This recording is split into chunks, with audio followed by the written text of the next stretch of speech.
All right, we got some attendees joining. Hello, everyone. Let you guys trickle in. Welcome to our missions and ministry.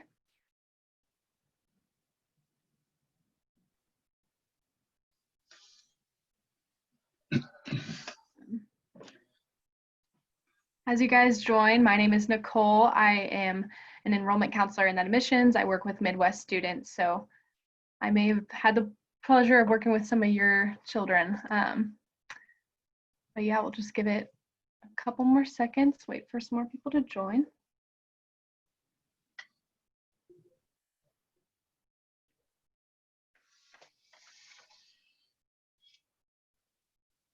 All right, we'll get started. So again, hi, my name is Nicole. I'll be moderating tonight and helping with Q&A. Just as a note, the chat is disabled, but you can use the Q&A. If at any point you have questions, you can go ahead and type those in. And then once we're towards the end, we'll have a Q&A session, and I'll just kind of read those off and we'll answer them. So again, feel free to ask any questions and we'll get started. I'm just going to introduce, this is Kelly Nichols, who's going to speak today on missions at CCU. Mm-hmm. Well, good evening, everyone. It's so glad to be with you virtually.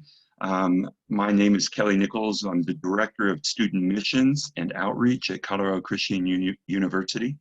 And it's going to be fun to walk you through the program and describe some of the opportunities that students have, be in leadership and different other details and aspects of the program.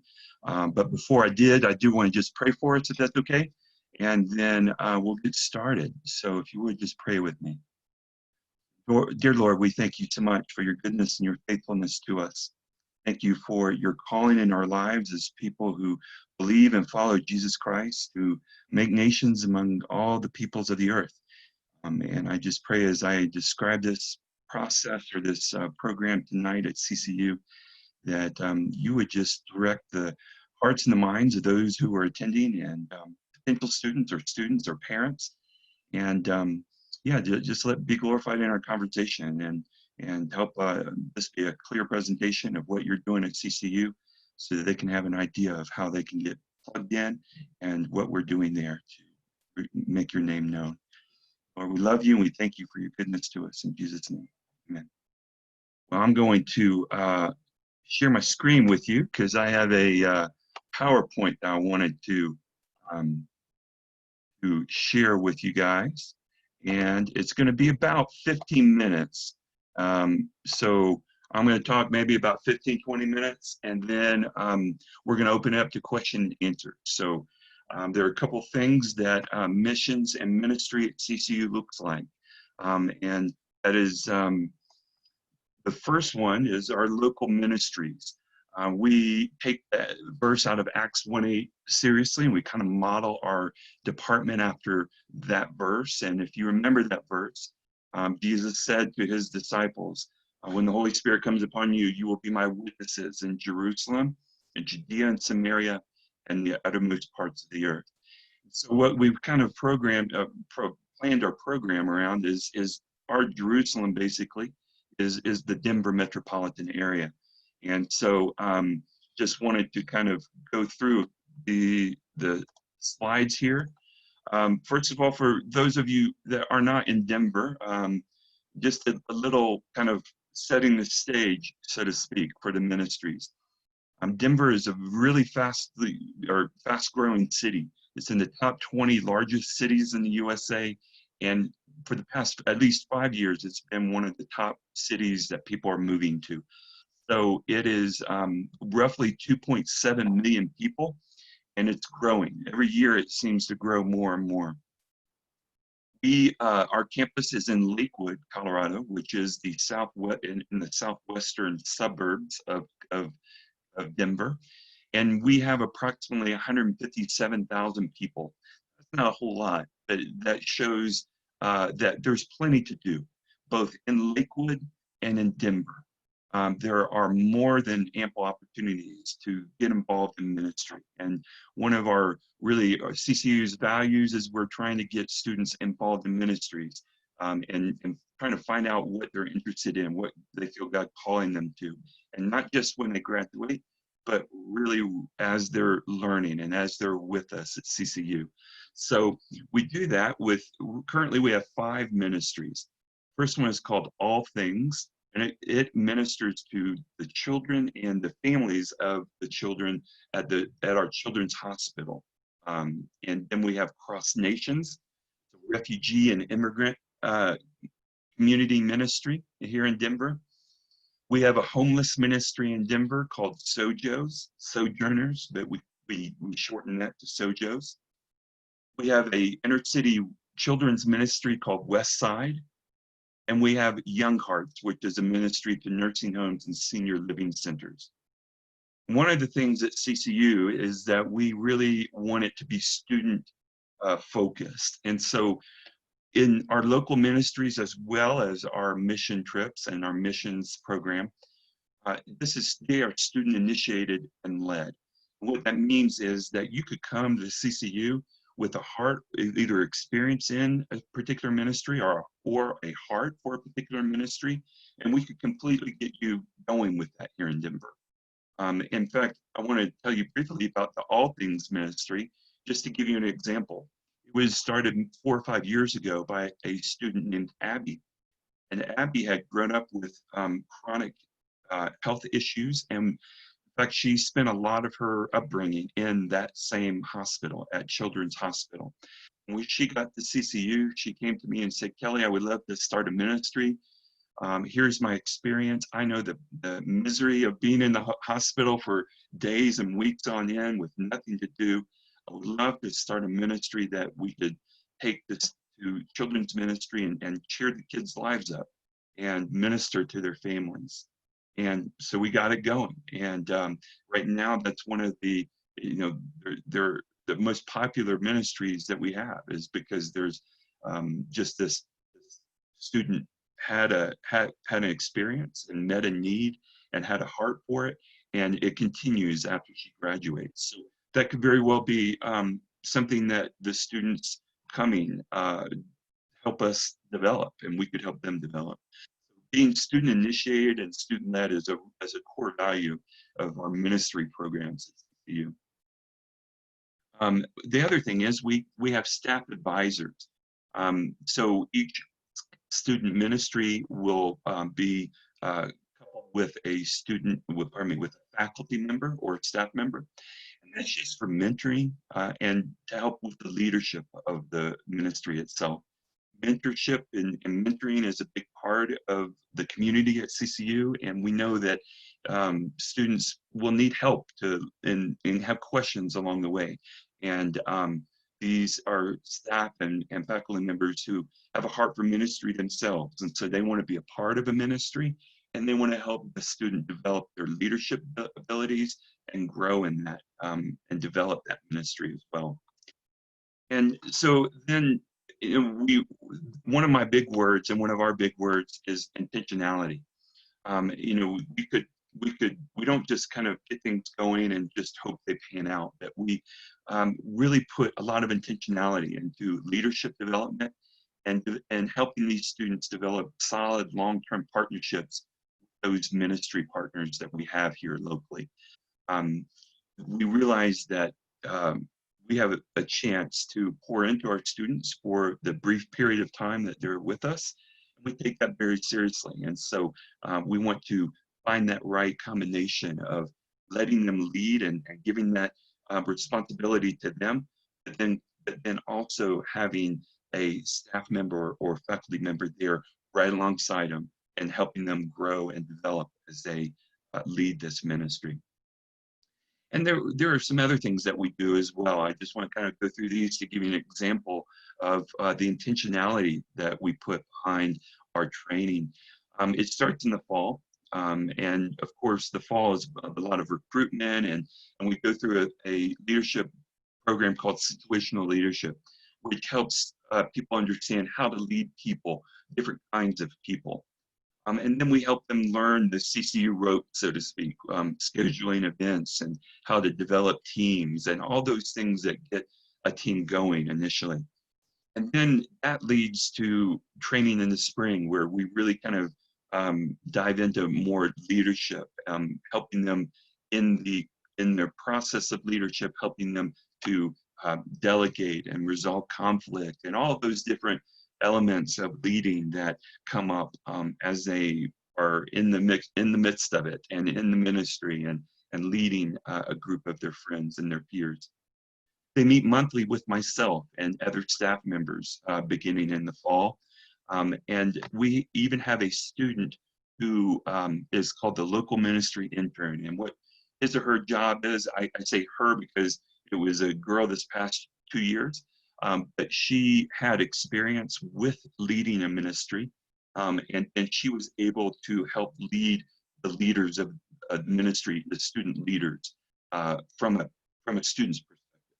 We give a faculty and staff perspective of helping them develop, but we also help them grow in their understanding of ministry and how to lead peers by putting a fellow student who has been there before and helping them walk through those weeks and months as they develop their leadership abilities. So that's the local ministry. That's kind of an overlay. I know it's kind of quick, but we really would love to tap into the students' passions and heart. And if they come with a different kind of ministry, we would love to help them develop a ministry out of CCU to go and make disciples of the people here in our Jerusalem. And the second department, or the second part of my department, is the missions program. And of course, Acts 1:8 applies there too, but also the Great Commission of Matthew 28 and in Mark 16. But we call our missions program CC to the World. And again, like I said about the local ministries, it's student-led and initiated. And so from year to year, I don't know exactly where we're going, and that's kind of a fun thing, because I have a feeling that we will repeat trips. We repeat most of our trips, but then there are trips that students initiate just for the first time. And I'll give you an example. Armenia, this year we were scheduled to go. We had unfortunately had all of our trips canceled due to the COVID-19, but we were scheduled to go to Armenia for our first time. And a student proposed a trip, and you can propose trips if you have experience in a particular place or with a particular ministry. You can propose a trip, and then generally the people who propose the trips want to lead the trips, and so we make sure that all those pieces are in place, and then we launch these trips. And so you can see in Scotland, that started in 1999, and it's 21 years in the making, and it continues to be one of our solid ministry partners and trips. And we of course have student leaders. One of the changes, or one of the differences between the missions program and the local ministries program is that one student could lead a ministry. I mean, most of them are just led by one student. But on these mission trips, I really like to have a guy leader and a girl leader. And that way, it's a balanced leadership that would most effectively lead the mission trips. So again, we don't let them expect them to be able to lead these trips on their own. So we pair them up with a staff leader on each trip that will be a co-leader. And so they will, again, help them students develop their leadership abilities, and be a part of that team. Believe it or not, all of our faculty and staff, the ones that go on these trips, they're going to minister as well. They have a heart for cross-cultural ministry and want to be a part of missions. And so they're eager to be a part of that as well. And so it is to help lead, but it's also for themselves, the joy of being able to do that. But also it is for safety, in case something does go wrong, that we need a CCU. A CCU representative needs to make decisions on the field. Well, then that's when they would step in. And throughout the process, then it's a mentoring process. We really want for the staff and faculty members to see this as a time to pour into these student leaders and the students on the team, and to really mentor them and help them develop as Christians and as develop in their faith, but also develop in their leadership abilities. Just to give you an idea, annually we have more than 25 trips. We generally have over 300 students, and that equates to about 20 to 25% of our student body. We have trips both domestically and abroad, and they have ranged anywhere as close as Wyoming, to New York City, to Alaska, to places far and beyond. Vanuatu is probably our farthest place in the South Pacific. And we've gone to a lot of different places. So it's a lot of fun to see where the students have a heart and where they want to minister, and see what kind of ministry develops out of that. We don't do just one kind of ministry. There are different kinds of ministry and different departments from our university that are involved. And so here are just a few of the sampling of the ministries that we participate in. Children's ministry, street evangelism, teaching English, youth ministry, college ministry. There's a boat ministry in the Amazon, medical missions, and sports ministry. And what's really neat is that it's fun to see the different departments get involved. So we have the School of Theology that is involved, and they have a trip that they really have taken kind of the lead in and make sure that it happens and that kind of thing. There is the School of Education, the School of Music, and athletics are other departments other than just the general student body. These are departments that, like education, they recruit education majors to go to do a specific job that primarily education majors can do. And that would be, teaching other teachers and sharing the gospel along the way and that kind of thing. So really cool to see students and staff and faculty take their what they're learning and their expertise and pair it with a cross-cultural ministry, and see that God can use everybody, wants to use everybody, regardless of your major, regardless of your interest, and his plan of redemption for all the nations. And so the intentionality, again, we pour a lot of time into leadership development. We really want our students to grow in this area and see this as a unique opportunity to see them grow and develop. Leading a group of peers on a mission trip will really help them in many ways, challenge them and stretch them, and those are all good things. We look for solid long-term partnerships with ministries overseas. And while we are, of course, willing to do whatever the ministry wants us to do, we really want it to be gospel-centered ministry. And so we make a priority to share the gospel wherever we go. But even if that's going to look a lot different in all these different places, of course. But and we go and minister to people and love people and make sure to share the gospel with them. But this intentionality comes out with monthly meetings with myself and other staff members that begins in the fall, and weekly team meetings beginning in the spring, which the staff member will attend and participate in and that kind of thing. And then in the fall, the training is a lot of evangelism training, getting them kind of ready for sharing the gospel cross-culturally. We do talk about fundraising because they have to raise the funds for these trips. And then in the spring, we dig a lot deeper in other areas. We do have a security training. We have brought in a security team for the past 2 years and just let them train us in how to be safe and secure overseas as we travel. We do have a travel safety training there that goes on. We have a crisis management, and so what to do if kind of things, where we talk about our insurance and all these things, and make sure that we are that they feel good about the training and being ready to take a group of their peers overseas. We talk again, just like with the local ministry leaders, the mission teams, their leaders, we want them to be prepared in leading a variety of different people, because we don't know what kind of, the different kinds of personalities and whatnot from team members. So we do the situational leadership with them. We help them develop their teams, solving conflict and these kinds of things. All that goes into a good, healthy team, we try to cover and give them all the tools that we possibly can to be successful. And then I have a number of students, 4 students in my office that work with me.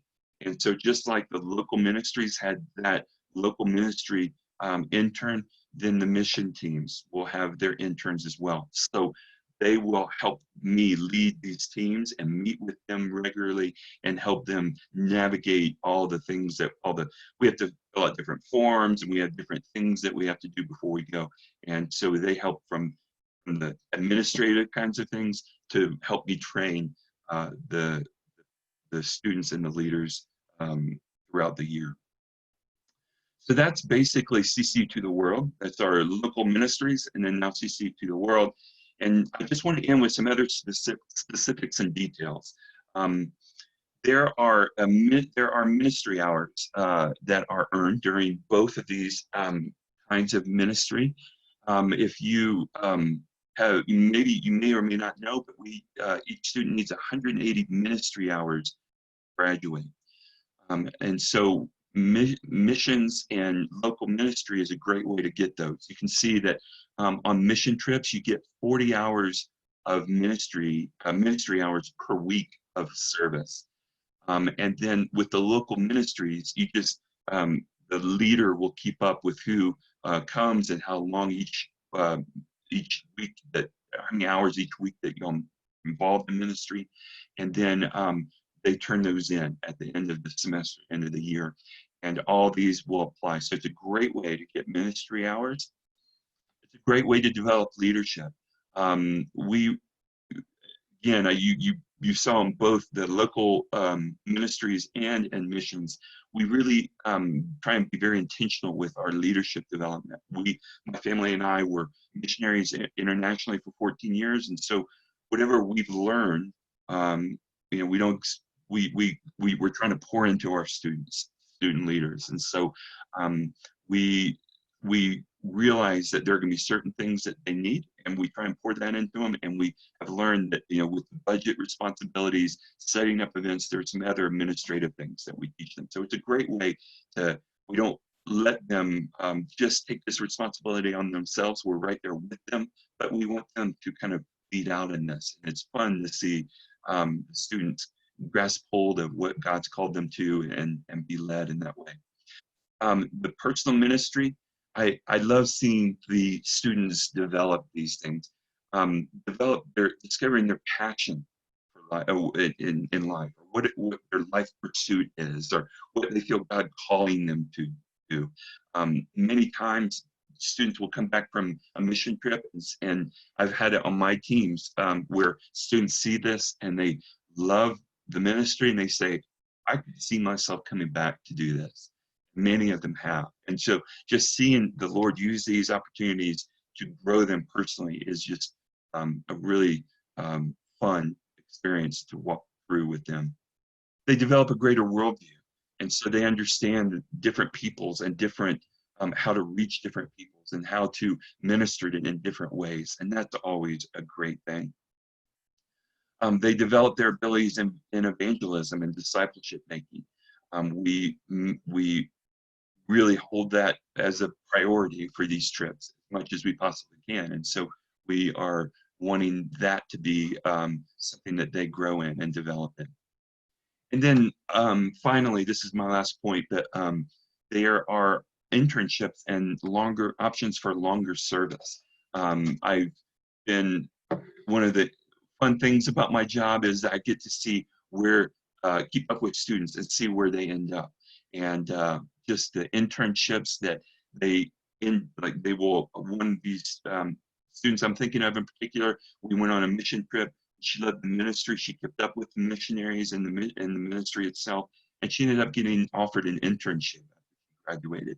And so that's just another wonderful opportunity. And and we have a lot of students who have come through our department that are serving the Lord overseas for a longer length of time. So it's fun to see God use use this department and these experiences both domestically and internationally. And on the domestic side, I have some students as well who got involved in ministry here, and they're serving with that ministry now, and after they've graduated. So it's both domestic and international, and that's really exciting for me to see God calling students from CCU to serve Him and make Him known, both domestically in our Jerusalem, in our Judea and Samaria, and in the uttermost parts of the world. So that is my presentation. I hope you have found it informative, and would love to answer any questions that you might have.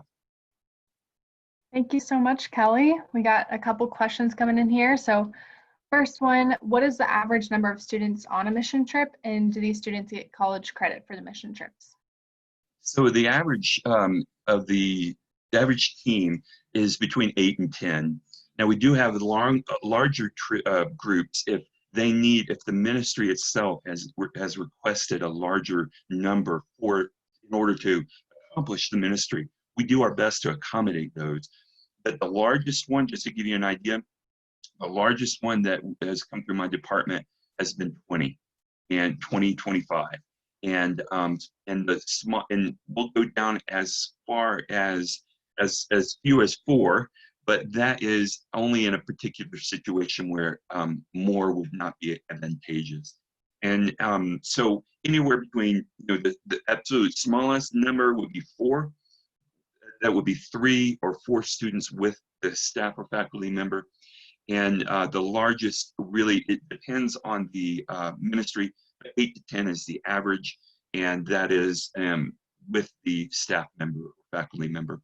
And they right now are not getting college credit for these mission trips. These are considered voluntary. And so, but again, they do get ministry hours, and that is also a great way to do that. Awesome. Second question, if you're a missions intern, is that a paid position or is that just something fun to do? I hope it's both, but we have a variety of different student leader positions on campus, and so the missions intern is one of those student leader positions. And for that, the student is given a stipend. Now it's minimal. Unfortunately, they'll put in a lot more. They don't get paid commensurate to how many hours they put in, for sure, but they do get a small stipend for that, and every little bit helps when you're a student, for sure. But I hope that it's a lot of fun too, because what I intentionally try to give them opportunities to get in front of crowds and speak and be able to help me teach and teach these students. And so if they're up for that, I don't make them, of course, but if they're up for that, then it's not just behind the desk, although it is some of that, a lot of administrative work, but it also can be quite rewarding seeing them get in front of students and 200-300 of their peers and lead them and talk and grow in that way. It's a lot of fun too, I hope. So I would like to say it's both. Yeah. Another question is, how much do these trips cost? And maybe in that, could you discuss how they fundraise? So, of course, the trip cost depends on the location. We have some trips that are really minimal cost. For instance, the trip to Wyoming, it happens right before Thanksgiving. Jim McCormick, the Senior VP of Student Life, is the staff leader for that one. And he rents a big U-Haul and loads up a bunch of things to take up to a Native American reservation up there, and they're able to minister to those people. And that is just food there and back. He'll stop at some restaurant, McDonald's or whatever, and so that's $20 or something. But once we get on a plane or once we have to stay in a hotel, those costs go up. So say all that to say our prices range from about the cheapest trip is probably about $1,300, and that goes on up to maybe about $4,000. But it all depends on the length of time that we stay. We try and stay about 2 to 3 weeks, because the biggest part of any trip is the airfare. So I'm thinking if we can get there, we might as well try and stay as long as we can, because the airfare is the most expensive thing. And so, there are some places that we can get cheap airfare, and there are just other places that, regardless of when we go, it's just really expensive. So anywhere between about 1,200 and about 4,000 are our cost. And what we do, the students are fundraising themselves for them. So we get them to fundraise. We have a process that we go through, a system that we have set up to help them fundraise, but not to help them fundraise, but it supports their fundraising. But then they're supposed to get out and do that, their part in that. So they ask churches, friends, family members, and that kind of thing to support them on their trip. Got a couple questions here asking, do most of the mission trips take place in the summer, or what times in the years do they happen? So historically, there have been a couple. There's that one trip to Wyoming that happens right before Thanksgiving. Generally, it seems like there is usually 1 or 2 that happen December, January, before the spring semester begins. A growing number, between 5, 6, 7 of them happen at spring break, and then the vast majority of them do happen in the summer. And we try to open it. This will all depend on when the local ministry wants us to come. But we try and get as many out in May, right after graduation, as we can. It's for a variety of different reasons, but not the least of which is that some of the students need to work, or some of the students have an internship or something. They want to go overseas and serve the Lord, but they also have responsibilities that they have to fulfill at home or here at CCU or whatever. And so we try and get a lot of them out in May in order to accommodate their summer schedules. But they will go, they'll start heavy in May, and then there'll be some in June, a couple in July, and maybe 1 or 2 that come back the first few days in August. Got a couple people also asking, if they go on a mission trip not affiliated with the CCU, for example, through a church, will that count towards ministry hours? That's a great question. I'm not in charge of ministry hours, so I'm not familiar with all the ins and outs of it. I do believe that it can, but the Life Direction Center is the department that handles the ministry hours, and I know that they would be a great resource for anybody that had a question about ministry hours. I think it's possible, but I think they may have some particular specifications that need to be fulfilled. Another question is, should I get a passport for international mission trips? You need a passport for an international mission trip. So if you're planning on coming, if you either already a CCU student or plan on coming to CCU, I would highly recommend it. Of course, right now we don't know what the future holds for international travel. I'm sure it's going to open back up, but we just don't know when or to what degree. So I don't think that you're in a rush to get it or anything, but if you, generally speaking, it takes 6 to 8 weeks to get one. And so if you were planning on going next summer on a CC to the World Mission trip, then you would have plenty of time to come in the fall. We're going to be in class, and we're planning on being in class in August, ready to go, and with everything planned. And so you could apply later in the semester and still have it in plenty of time.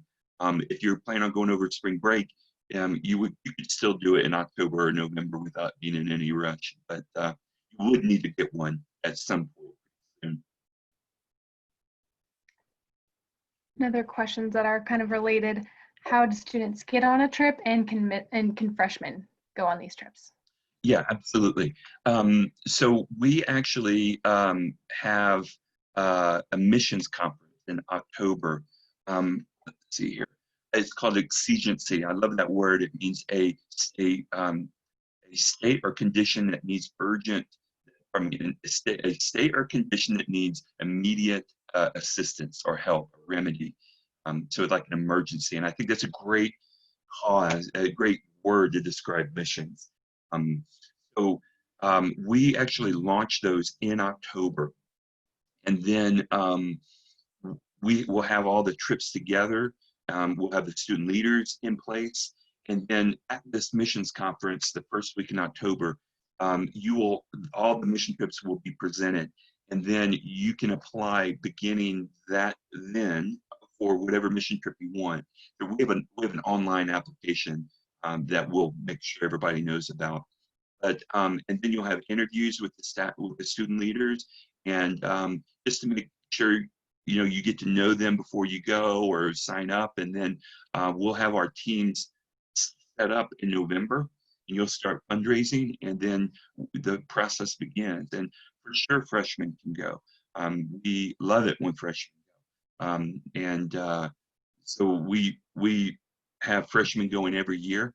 The one the students that lead the trips are upperclassmen, and so we'll be kind of in good hands in that way, and you'll be in good hands with the staff leader. And so we look forward to having the freshmen come with their vision, their passion, and their abilities to serve cross-culturally, for sure. Another question, you might not be able to answer this quite, but question was, how will preventing the spread of COVID in the fall affect planning for any trips? If CCU decides to start school earlier and end by Thanksgiving with no fall break, how does that affect trip timing? Yeah, needless to say, a lot remains unknown about this upcoming year and all the details of what that looks like.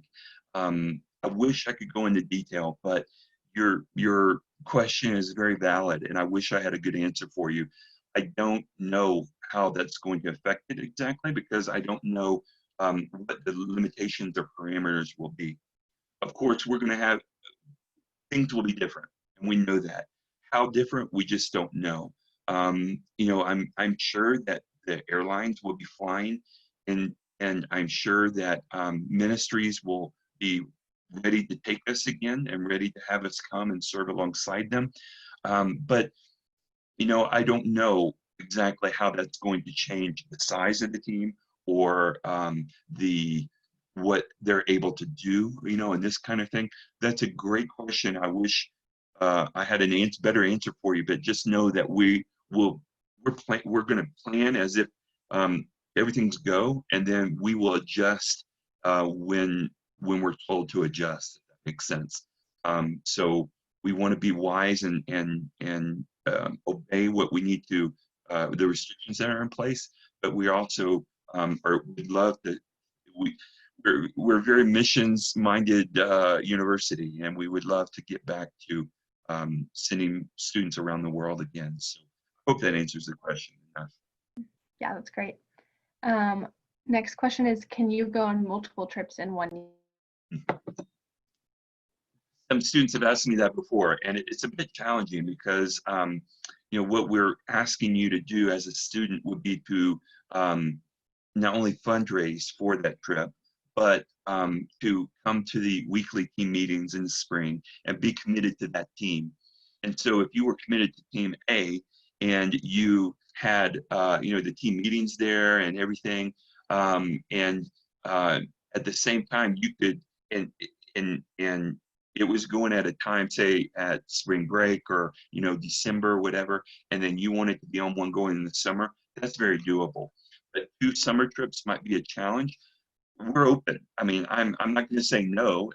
It just might mean it would definitely mean more of a time commitment and more of a financial commitment. But I've had students do that, believe it or not. In fact, this past year, a girl went to Costa Rica in December and was supposed to go to Alaska in June.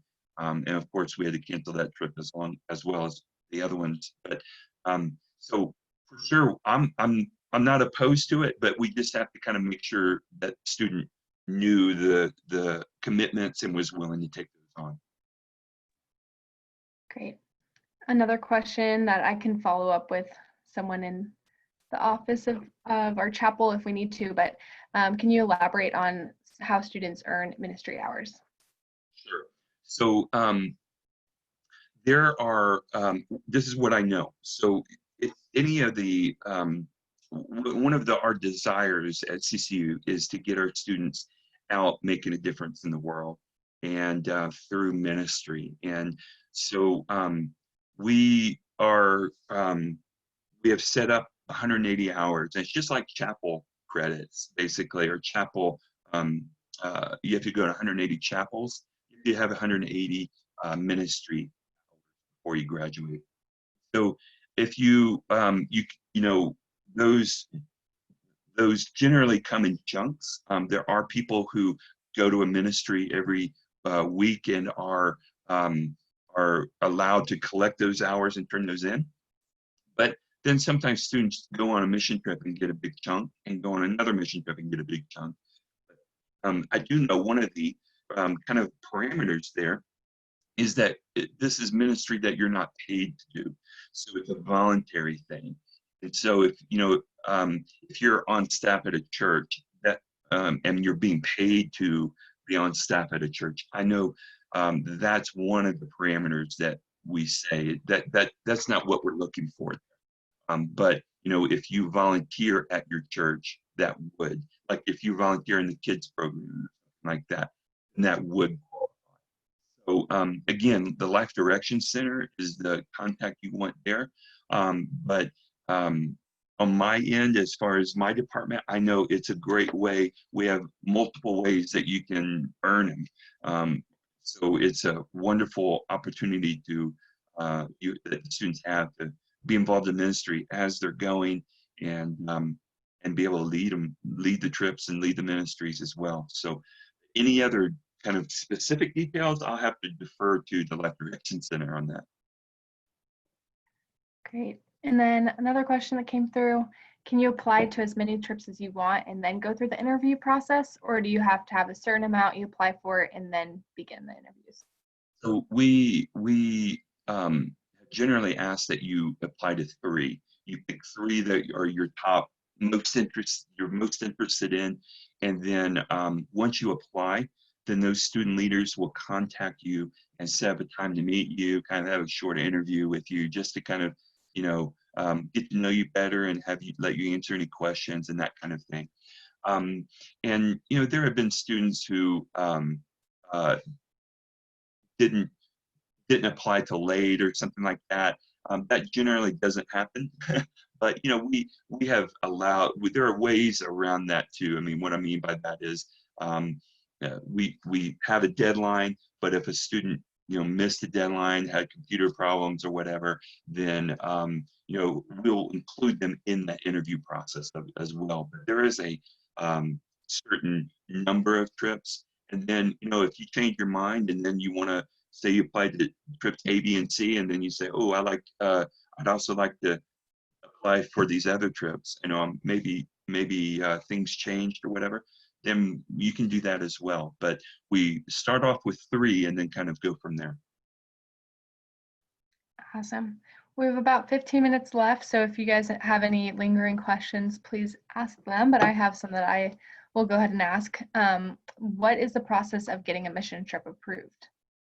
So in September of every year, I open it up for students who want to propose a mission trip.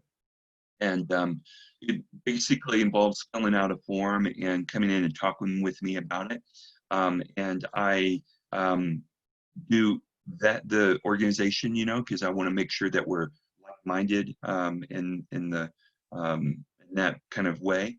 But then once I do that, and once I kind of get more information about it from the student, then we're really kind of we try and greenlight as many trips as we possibly can.